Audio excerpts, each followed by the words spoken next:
Hello everyone, চলে এসেছি আর একটা ঘোরাঘুরির ব্লগ নিয়ে। টাইটেল দেখে নিশ্চয়ই তোমরা বুঝতেই পেরেছো যে কোথাকার ব্লগ শেয়ার করতে চলেছি।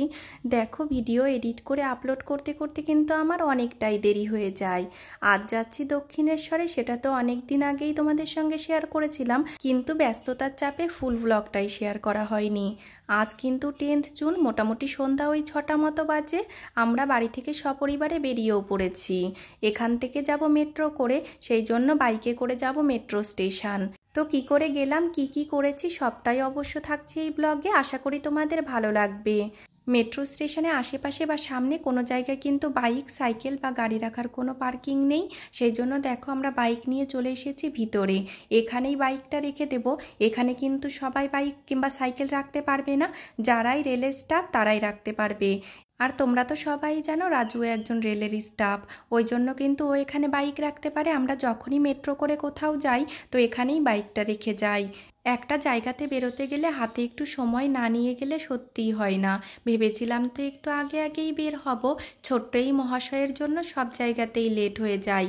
ঠিক বেরোনোর সময়ই তার পটি পাবে, না হলে কিছু একটা হবে, এই করতে করতে লেট হয়ে যায়। দেখো আজও কিন্তু সেই যথারীতি লেটই হয়ে গেছে। আর তার দুষ্টুমি তো মোটামুটি লেগেই আছে, তার পিছনেই মোটামুটি 1 ঘন্টা ধরে রাখো।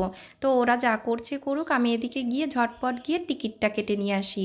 এখন তোমরা হয়তো ভাববে যে রেলের স্টাফ যখন, তাহলে টিকিট কাটে কেন? আমাদের ফেসিলিটিরা কিন্তু নর্মাল লোকাল ট্রেন কিংবা এক্সপ্রেস ট্রেনের জন্য, মেট্রো রেলের জন্য কিন্তু রাজু কোনো রকম কোনো ফেসিলিটি পায় না। সেই জন্য মেট্রো করে গেলে কিন্তু আমরা কোনো রকম কোনো স্পেশাল অ্যাটেনশন পাই না। সাধারণ পাবলিকের মতো আমরাও যেমন নর্মাল টিকিট কাটি, সেরকম করেই টিকিট কেটেই যাতায়াত করি।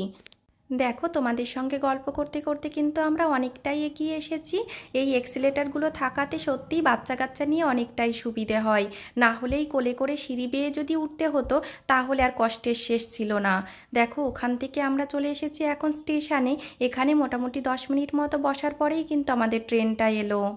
আর বাইরেটায় যা বীভৎস গরম পড়েছে, সত্যি 10টা মিনিট যেন কাটানোই দুষ্কর।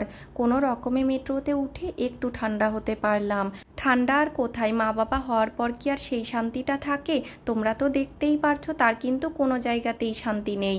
যদি একটু কোলে করে রাখা যায় তাহলেই একটু চুপ করে থাকে, না হলে যে হাত ব্যথা হয়ে গেলে নিচে একটু নামিয়ে দেবে, তাহলে আর বিপদের রক্ষে নেই। কখন যে দরজা খুলে হুট করে দৌড়ে পালিয়ে যাবে, তখন আর বিপদের শেষ থাকবে না। আমরা যেখানে থাকি সেখান থেকে কিন্তু মাঝে একটা স্টেশনই পড়ে, মানে বুঝতেই পারছো মোটামুটি ওই 10 মিনিটের রাস্তা বলতে পারো, তার মানে একদমই কাছে। ওই জন্যই এত দেরি করে হলেও এই জায়গাটাতে যাওয়ার সাহস করেছি, না হলে তো অন্য জায়গাতে বেরোনোর সাহসই করতাম না। যেহেতু একটা স্টেশন, একটু দেরি হলেও ঘুরে চলে আসতে পারবো। তো যাই হোক, সেসব কথা নাই, বাদ দাও। আমাদের কিন্তু গন্তব্যস্থলে আমরা পৌঁছেও গেছি। মেন স্টেশনে এসেই কিন্তু মনটা ভরে গেছে। স্টেশনটা এতটা সুন্দর, আর এখানে এসেই সবাই বুঝতে পারবে মায়ের কাছাকাছি চলে এসেছি। মনের মধ্যে যেন অদ্ভুত এক শান্তি অনুভূতি হচ্ছে। সম্পূর্ণ স্টেশনটা এতটা সুন্দর, যদি কোনো ক্লিপ থাকে শেষে একটু অ্যাড করার চেষ্টা করব। তোমরা দেখলে সত্যি মুগ্ধ হয়ে যাবে। তোমরা কি কেউ দক্ষিণেশ্বরে এসেছো? যদি এসে থাকো কমেন্ট করে কিন্তু অবশ্যই জানিও।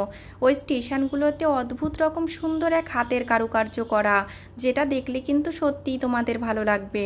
দেখো, এখন আমরা চলে এসেছি মেট্রো স্টেশনের একদম মেন গেটে, যেখানে কিন্তু রামকৃষ্ণ সারদা মায়ের মূর্তিও দেওয়া রয়েছে।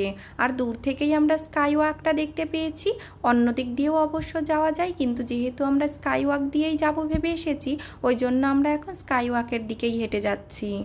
এই ঘুরতে এসে ভাবি যে বাচ্চা কাচ্চা নিয়ে ঘুরতে আসাটা কতটা দুষ্কর। আগে তো বুঝতে পারিনি, মা ছিল, মার কাছে রেখে রেখেই সব জায়গাতে ঘুরতে যেতাম।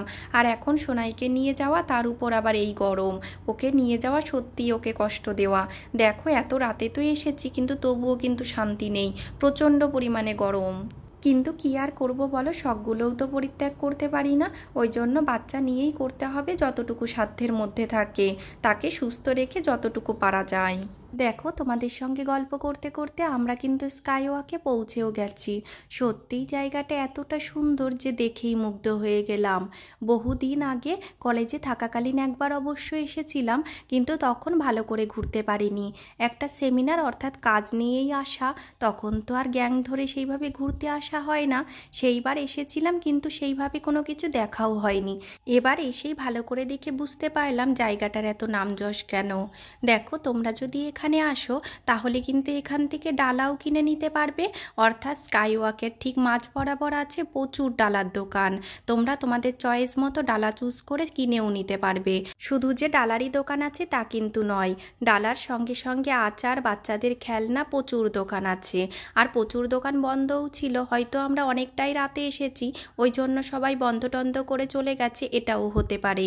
তো যাই হোক, কোনো দিন যদি দিনের বেলায় যাই অর্থাৎ মুখ্য সময়ে যাই তাহলে তোমাদের আবার সেই জায়গাটা শেয়ার করব। আর একটু আগে যে লাইট দেওয়া সুন্দর জায়গাটা দেখতে পেলে, ওটাকে কিন্তু এখানকার সেলফি জোনও বলতে পারো। মোটামুটি 10 মিনিট মতো কিন্তু আমরাও দাঁড়িয়েছিলাম, তারপরে আর চান্স না পাওয়াতে এগিয়ে গেলাম, কারণ এত পরিমাণে সবাই সেলফি তোলাতে কিংবা ফটো তোলাতে মগ্ন হয়ে গেছে যে লাইনই পাওয়া যাচ্ছে না। তো ভাবলাম ফটো তো পরে তোলা যাবে, কিন্তু মায়ের মুখটা আগে দর্শন করে আসি। এখানে আসার পরে মনটা কিন্তু ভীষণ খারাপ হয়ে গেল। আমরা আসার সময় কিন্তু জানতাম না যে 7:30টার সময় মুখ্য গেট বন্ধ হয়ে যায়। এখানে আসার পরেই মাইকে অ্যানাউন্স করছে গেট বন্ধ হয়ে যাবে, আর আমরা আসতে আসতে 7:40 মতো বেজে গেছিল। ওই জন্য আর মায়ের মুখ দর্শন করা হলো না। পুজো তো আর দেওয়া হবে না, যেহেতু খাওয়া দাওয়া করেই এসেছি, কিন্তু অন্তত ভিতরে গিয়ে মায়ের মুখটা যদি একটু দর্শন করতে পারতাম তাও শান্তি পেতাম। ওখানে তো দর্শন করা হলো না। এখন আমরা দেখো মা গঙ্গাকে দর্শন করার জন্য মা গঙ্গার দিকে যাচ্ছি। আর গঙ্গার ঘাটের রাস্তার পাশ দিয়ে আছে প্রচুর দোকান, যেখানে কিন্তু তোমরা পুজোর সামগ্রী থেকে শুরু করে সমস্ত কিছুই পেয়ে যাবে। ওদিকে মায়ের মুখ দর্শন তো আর হলো না, ভাবলাম এসেছি যখন একটু গঙ্গা জলে নিয়ে নিই। দেখো ওই জন্য আমি একটা ড্রামও কিনে নিয়েছি। আমি যখন ড্রামটা কিনি তখন কিন্তু নিজ হাতেই গঙ্গা জল ভর্তি করব বলেই কিনেছিলাম, কিন্তু এই ফেরিঘাট থেকে যে গঙ্গা জল ভর্তি করা যাবে না সেটা কিন্তু একদমই জানতাম না। যখন থেকেই ড্রামটা কিনেছি তখন থেকেই এই ভাই দুটো পাশে পাশে ঘুরছে।